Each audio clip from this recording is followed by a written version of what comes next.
Hello दोस्तों, तो स्वागत है आपका उत्तराखंड कोर्स की क्लासेस में। कैसे हैं आप सभी लोग? आई होप सब लोग बढ़िया होंगे। बहुत दिनों बाद हमारी क्लास आ रही है, तो बीच में फिर से जो होता है गैप हो जाता है, बट कोई नहीं, हम जहाँ से हमने छोड़ा था वहीं से हम क्लास को स्टार्ट करेंगे।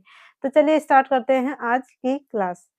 तो मैं ले लेती हूँ अपने मार्कर और यहाँ पर जो हमारा चल रहा था उत्तराखंड का इतिहास। उत्तराखंड के इतिहास में हम कहाँ तक पहुँच गए थे? उत्तराखंड के इतिहास में हमने कर लिया था कंप्लीट चंद वंश और कुमाऊँ वंश सॉरी चंद वंश और पवार वंश को, दोनों को कंप्लीट कर लिया था। हमारा गोरखा शासन चल रहा था, गोरखा शासन स्थापित हो चुका था।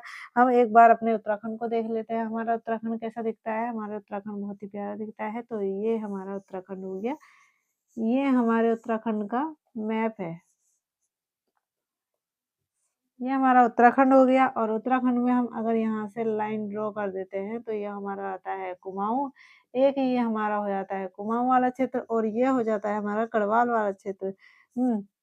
यहाँ पे जो शासन चला था वो था पवार वंश का और यहाँ पर जो शासन चला था वो था चंद वंश का। अंतिम शासक कौन था? अंतिम शासक था यहाँ पर महेंद्र चंद्र जो था अंतिम शासक था और यहाँ पर जो अंतिम शासक था वो कौन था? प्रद्युमन शाह। तो यहाँ बमसिंह चतुरिया वही जो आपके ये जो नेपाल का शासक होता है तो नेपाल के शासक के उसमें क्या कहते हैं उसी के उस पे ये क्या आता है चंद्रवंश कुमाऊँ पे भी आक्रमण करवाता है और गढ़वाल क्षेत्र पर। यहाँ पर जो होता है गोरखा शासन कब स्थापित हुआ था? ये हुआ था 1804 में और यहाँ पर कब हुआ था 1790-91 में। तो यहाँ पे गोरखा शासन 1790-91 में हो गया था और यहाँ 1804 में हुआ था। तो ये जो था गोरखा शासन ये जो खुरबुड़ा के मैदान में हुआ था, यहाँ पे खुरबुड़ा का मैदान में प्रद्युमन शाह और गोरखाओं के बीच में युद्ध होता है। ये वीरगति को प्राप्त होता है 1804 में गोरखा शासन स्थापित हो जाता है। जबकि यहाँ पे जो होता है महेंद्र चंद का शासन चल रहा होता है तब ये महेंद्र चंद भी कहाँ को चला जाता है? ये तराई को चला जाता है, लाल सिंह आ जाता है। तो इस तरीके से यहाँ गोरखा शासन स्थापित हुआ। ये मैंने आपको पिछली क्लास में सब बता दिया है। अब चलेंगे अपने टॉपिक की ओर। मैंने यहाँ गोरखा शासन में जो गोरखा किस तरीके से गोरखा ने कुमाऊँ पे आए, किस तरीके से गढ़वाले ये सब बता दिया था। अब देखेंगे इनका कुछ ज़्यादा नहीं था, इनकी सिर्फ़ शासन व्यवस्था, न्याय प्रणाली और कार्य व्यवस्था के बारे में है। तो गोरखा क्या रहे थे जब तक ब्रिटिश शासन स्थापित नहीं हुआ 1804 से 1816 यहाँ पे आप देखेंगे तो यहाँ पर इतने से रहे थे 1816 तक और यहाँ पर आप देखेंगे तो 1804 से 1816 तो यहाँ पे गोरखाओं ने ज़्यादा टाइम तक शासन करा और यहाँ पर कम समय। तो कुमाऊँ में ज़्यादा गोरखा शासन रहा जबकि गढ़वाल में कभी-कभी क्वेश्चन पूछ दिया जाता है कि कुमाऊँ के मुकाबले गढ़वाल में गोरखा शासन ज़्यादा था रहा या फिर कम समय तक रहा? तो आप देखेंगे गढ़वाल में कम समय तक रहा जबकि कुमाऊँ क्षेत्र में गोरखा शासन ज़्यादा समय तक रहा था। तो ये हमारा था। अब हम देखते हैं इनकी शासन प्रणाली कर और इनकी न्याय प्रणाली के बारे में है। तो हमारा क्या चल रहा था? संपूर्ण उत्तराखंड का इतिहास।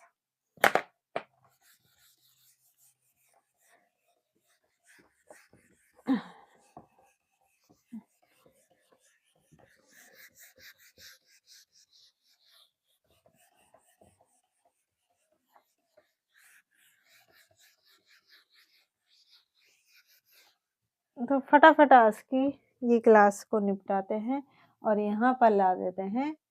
कौन-सा काल चल रहा है? ये चल रहा है आपका आधुनिक काल। मध्यकाल में ये आपके 3 काल थे जिसमें आपका आ जाता है एक प्राचीन काल, मध्यकाल और ये प्राचीन काल में आपके कत्यूरी शासन रहे थे और योद्धे, कुषाण ये सारे जो थे प्राचीन काल में आते हैं। मध्यकाल में आपके क्या आता है चंद और पवार आते हैं। अब आ जाता है आपका आधुनिक काल, तो आधुनिक काल को हम आधुनिक काल के फॉर्म में ही लिखेंगे। आधुनिक काल, तो आधुनिक काल में आपका जो शासन चल रहा है वो है गोरखा शासन, गोरखा शासन। तो गोरखा शासन हमारा चल रहा है, गोरखा शासन में हम पढ़ेंगे 3 चीज़ें हम यहाँ पे में जो इम्पोर्टेंट है मैंने शासक के बारे में पिछली बार बता दिया था कि कौन-सा शासक के शासन रहा है यहाँ पर, बहादुर शाह। बहादुर शाह शासक था, नेपाल पे विजय पाई थी, फिर यहाँ पे इसने गढ़वाल और कुमाऊँ वाले क्षेत्रों को जीतने की योजना बनाई। ये थोड़ा धीमा चल रहा था, इसको देखते हैं। गोरखा शासन, ये हो गया। तो यहाँ पर पहला जो हम देखेंगे इनका शासन प्रशासन। दूसरा इनका आ जाती है न्याय प्रणाली, गोरखा हो गई। और तीसरी क्या होती है कर, कि किस-किस प्रकार के इन्होंने कर लगाए थे, ये हम देखेंगे।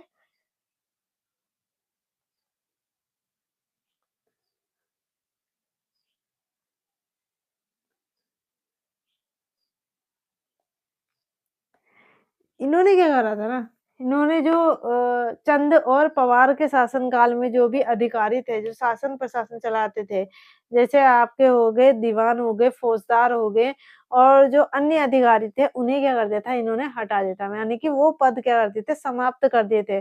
जबकि जो दूसरे जो पद होते हैं, अन्य पद मतलब सयाने होते हैं, कमीण होते हैं, इन्होंने क्या कर दिए थे, अपने अनुसार पद रखने शुरू कर दिए थे। तो जब अपने शासन चलाया तो इन्होंने कौन-कौन से पदों को यहाँ पे रखा था? इनके जो पद रहे थे वो रहे थे इनके फौजदारी, दफ्तरी और कमीण स्याणे। तो इनके जो मुख्य पद यानी कि जो पद थे वो क्या थे? फौजदार, फौजदारी, कमीण, सयाणे सयाणे और एक और थे दफ्तरी, दफ्तरी। तो ये इनके प्रमुख पद थे, यानी कि गोरखाओं द्वारा जो रखे गए पद थे वो क्या थे, ये वाले थे। तो इन्होंने क्या करा था कि दफ्तरी का पद रखा, फौजदारी का पद रखा, न्यायालय में जो कमीशन सयाड़े इनका पद रखा और इनको क्या कह दिया, शासन की डोर संभालने के लिए कह दिया।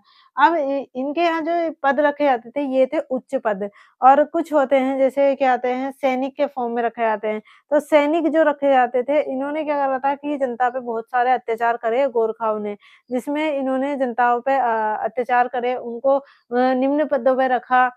यहाँ पर जो गोरखा शासन चल रहा था, उसमें इन्होंने पदों पर उनकी योग्यता का अनुसार ना रखकर उनकी जैसे उनके जो भी पिछले जो रहे हैं वो, जैसे यहाँ की जनता है तो उन्हें किसे रख जाएगा, निम्न पद पर रखा जाएगा, जबकि अगर कोई गोरखा है तो गोरखा को उच्च पद पे रखा जाएगा। यानी कि गोरखा से मतलब जब ग नेपाल की ज शासन रहा था तो वहाँ से आए हुए जो लोग थे उनको उच्च पद पर रखा गया था, बाकियों को निम्न पद पर रख दिया है। साथ ही साथ इन्होंने एक जनता पर क्या कहते हैं बहुत ही ज़्यादा अत्याचार किए हैं और जनता को क्या करते थे ये, जनता को यूज़ करते थे। जनता को यूज़ करते थे कौन? गोरखा। तो गोरखाओं का जो शासन रहा था बहुत ही ज़्यादा अत्याचारी रहा था।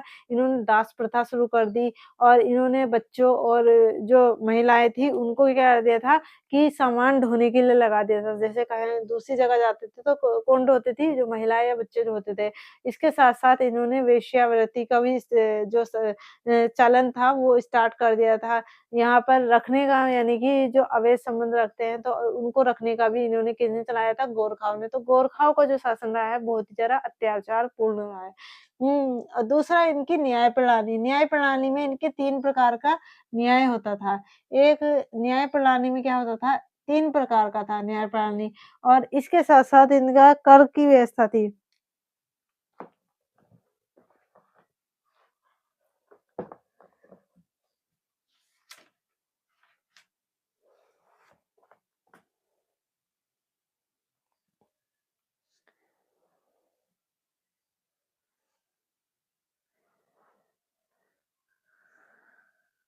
इनका जो पहला भू-बंदोबस्त हुआ था, इनके समय में कुमाऊँ में पहला भू-बंदोबस्त, कुमाऊँ में इम्पोर्टेंट है। फर्स्ट गोरखा द्वारा भू-बंदोबस्त भू-बंदोबस्त तो आपने पढ़ा होगा, अभी आगे जो आएँगे ब्रिटिश भू-बंदोबस्त आएँगे, तो कुमाऊँ में जो भू-बंदोबस्त करवाया था, वो कब कराया था 1791-92 में। तो यहाँ पे पूछ सकता है, अगर क्वेश्चन आता है कि गोरखाओं द्वारा भू-बंदोबस्त कब कराया था, तो ये करवाया था 1791-92 में। जबकि गढ़वाल क्षेत्र की बात करें तो गढ़वाल में भू-बंदोबस्त गोरखाओं द्वारा। हुँ।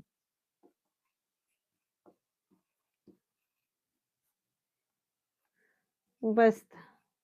तो गोरखाओं द्वारा गढ़वाल क्षेत्र में जो भू बंदोबस्त करवाया था, वो कब करवाया था? वो करवाया था इन्होंने 1804 में। जब इन्होंने क्या था गढ़वाल वाले क्षेत्र को जीता तो इन्होंने गढ़वाल में करवाया और जब कुमाऊँ वाले क्षेत्र को जीता तो कुमाऊँ में कराया। 90-91 में इन्होंने कुमाऊँ पर विजय पा ली थी। तो इन्होंने 91-92 के टाइम पर ही इन्होंने भू बंदोबस्त करवा दिया था तथा 1804 में जब गढ़वाल क्षेत्र को जीता तो वो भू बंदोबस्त पहला जो गोरखाओं द्वारा करवाया गया था वो ये। हुँ। आम तौर पर अगर भू बंदोबस्त की बात आएगी, भू बंदोबस्त की, तो आपको यहाँ पर जो भी अगर वैसे पूछ देते हैं तो ब्रिटिश कालीन भू बंदोबस्त का देखना है, ब्रिटिश कालीन। तो पहला भू बंदोबस्त जब होगा, तो ये आप वहाँ पर जो ब्रिटिश कालीन जो भू बंदोबस्त होते हैं 1 साला, 2 साला, 5 साला, तो ये जो भू बंदोबस्त हैं, ये ब्रिटिश कालीन है और गोरखाओं ने अपने तरीके से जो भू बंदोबस्त कराया था, वो कराया था 91-92 में कुमाऊँ में और गढ़वाल क्षेत्र में ये वाला। साथ ही साथ इनका क्या था कि ये एक कर लेते थे, भूमि से रिलेटेड।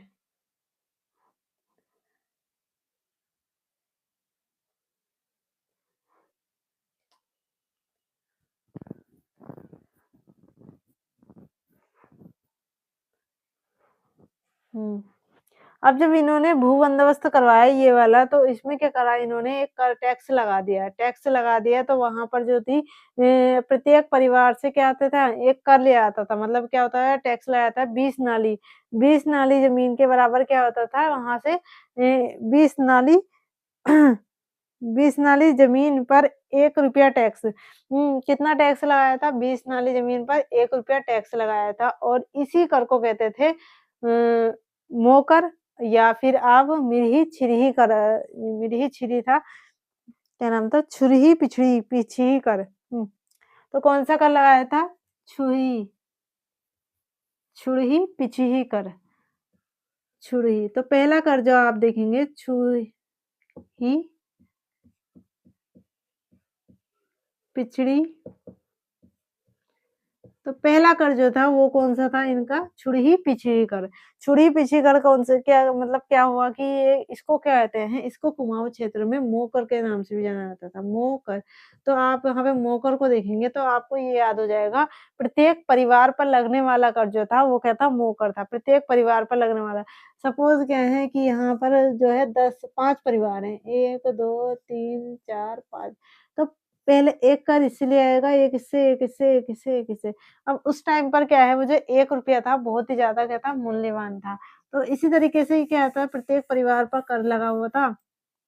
उसका नाम था छुई-पिछी कर। जो कब लिखा गया था वो लिया गया था भू बंदोबस्त में। भू बंदोबस्त के टाइम पर कर लागू कर दिया था और इसे कहते थे छुरही-पिछही कर। इसका मतलब कितना था 20 नाली ज़मीन, 20 नाली ज़मीन। कितना दिया जाता था 20 नाली ज़मीन पर अगर तुम्हारे पास 20 नाली ज़मीन है, तो उसपे तुम कितना कर दोगे? ₹1 ₹1 तो ₹1 कर आप किस पे दोगे? 20 नाली ज़मीन पर दोगे, ये कर लगाया था भू बंदोबस्त। भू बंदोबस्त आप समझते हैं भूमि से रिलेटेड जो बंदोबस्त लगाया जाता है, जो बनता है भू बंदोबस्त, उसपे जो ये जो भूमि है, जिस पे ये कर लगा है इसको नापा गया होगा।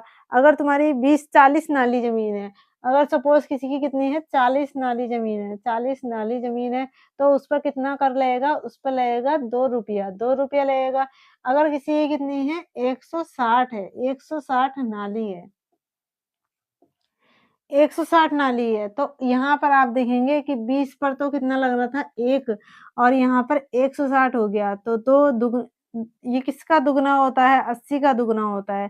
तो यहाँ पर आप कितना लेंगे 2 अट्ठे यानी कि ₹8 यहाँ पे क्या लग जाएगा, इनके ऊपर टैक्स लग जाएगा। तो ये था कर, छुरही-पिछही कर, इसे मोकर भी कहते हैं, चंदों ने भी ये कर लगाया था और यहाँ पर गोरखाओं ने भी। तो आप दोनों नामों को याद रखेंगे, मोकर यानी कि छुरही-पिछही कर किसने लगाया था? चंदों ने भी लगाया था और यहाँ गोरखाओं ने। तो मैंने वहाँ पे लिखवाया था कि गोरखा द्वारा लागू किया गया एक कर था, छुरही-पिछही कर जो है, वही कर है,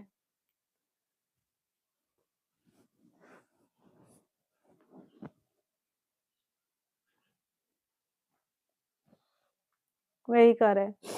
तो ये हो गया था आपका इससे रिलेटेड।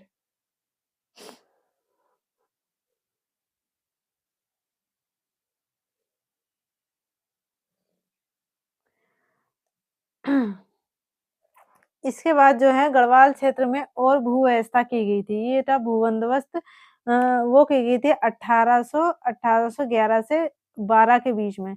तो जो दूसरा किया गया, पहला किया गया था यहाँ पर और दूसरा किया गया था, इनका अपना रहा होगा तो 1804 से 1811-12 तक। तो छुड़ही पिछी कर किसके द्वारा लगाया गया था? छुड़ही पिछी कर गोरखाओं द्वारा लागू किया गया था जनता पर और ये मोकर के नाम से भी जाना जाता है, जो कुमाऊँ क्षेत्र में मोकर के नाम से किस पे लगाया गया था? जनता पे लगाया था। अब न्याय प्रणाली की बात करें, हमने इतना तो ये कर दिया, अब न्याय प्रणाली की बात करें, कर को मैं अभी बाद में करूँगी, तो 3 तरीके से इनके यहाँ न्याय होते थे। एक था होता था न्याय गोलादीप न्याय,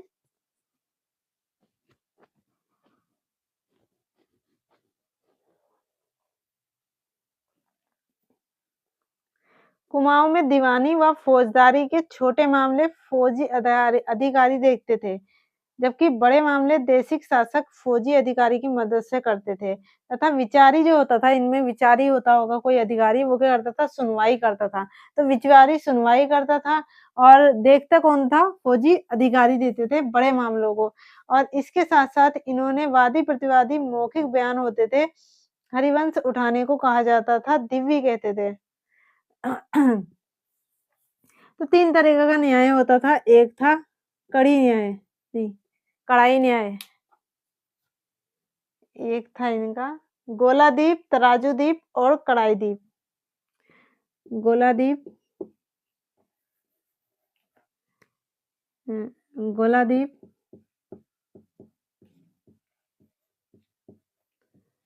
तराजू-दीप,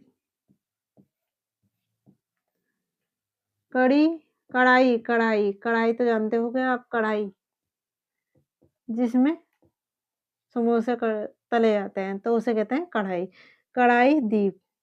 अब इसे समझना, ये 3 प्रकार की क्या थी? इनकी न्याय प्रणाली थी। तो किस तरीके से अपराधी को यहाँ पे दंड दिया जाएगा, किस आधार पे यहाँ पे न्याय होगा।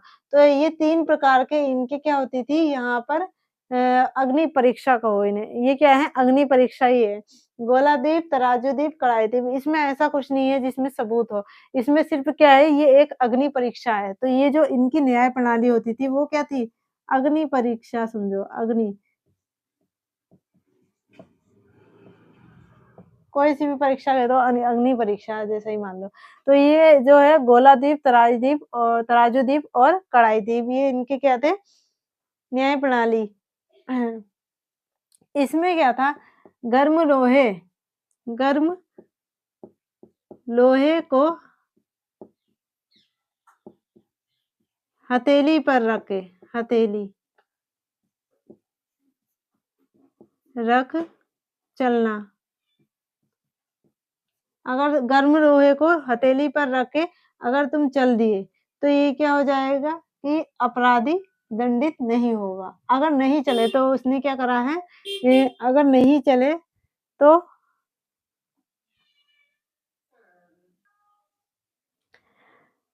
तो गर्म लोहे की क्रोड को, यानी कि जो छड़ होती है, उसे हथेली पे लेके क्या होता है? चलना होता था। अगर वो चल दिया तो वो क्या होगा? निर्दोष होगा और अगर नहीं चला, अपराधी को चलना होता था और अगर नहीं चला तो वो क्या है?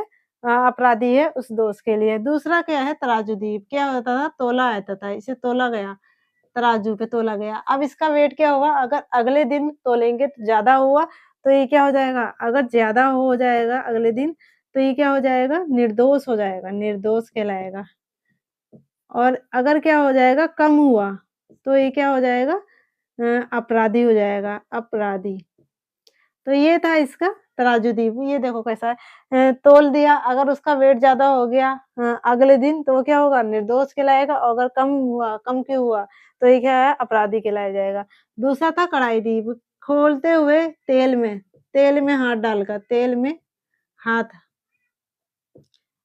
डालकर, तो तेल में हाथ डालकर यहाँ पे चेक किया जाता था कि अगर उनका जो अपराधी जिसने अपराध के लिए यहाँ पे खड़ा किया गया है, अगर उसका हाथ जल गया तो वो क्या कहलाएगा? अपराधी कहलाएगा और अगर नहीं जला तो वो क्या कहलाएगा? निर्दोष कहलाएगा। तो ये था इनका पैटर्न न्याय दिलाने का, तो कितना अच्छा है। तो ये वाला इनकी न्याय प्रणाली थी। बाकी जो थी कर व्यवस्था मैं आपको दिखाऊँगी अगली क्लास में।